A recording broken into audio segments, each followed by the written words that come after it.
Si pour certains, la création se fait sur une page blanche, pour Blandine, c'est sur une basket. Un terrain d'expression qui demande de la préparation, adapter le dessin à l'objet. La première étape, c'est bien sûr de faire le croquis, donc de voir ce que le client veut. Soit il a une idée très précise, donc il m'envoie les dessins, soit c'est plutôt sur un thème. Là, le client veut représenter deux parties de sa personnalité, une partie très sportive et une beaucoup plus posée, très voyage, etc., spiritualité.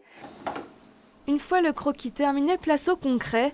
Pour customiser ses baskets, Blandine utilise une peinture spécifique pour le cuir qui résiste à la pluie. C'est un travail minutieux, pas le droit à l'erreur. Les traits sont définitifs.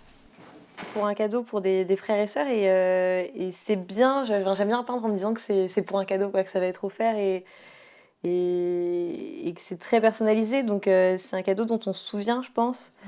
Des gestes assurés et techniques acquis au fil de ses créations. Et pourtant, ce métier, il y a 2 ans, elle ne l'aurait jamais imaginé. À la base, j'étais donc directrice des ressources humaines, donc toujours en talons, déjà. J'avais jamais eu de basket de ma vie. Donc c'est vraiment pas mon... Déjà, à la base, c'était pas mon domaine. Et puis peindre, je l'avais jamais fait. Donc le jour où j'ai dit à mes parents, bah, je vais monter ma boîte où je vais peindre des baskets, du coup, ils n'ont pas exactement compris. Pour se faire une place, Blandine a su se démarquer grâce à des pièces uniques dans un monde de la mode parfois trop uniformisé. La basket, ça a pris une place vraiment particulière en ce moment. Tout le monde en porte, tout le monde a les mêmes.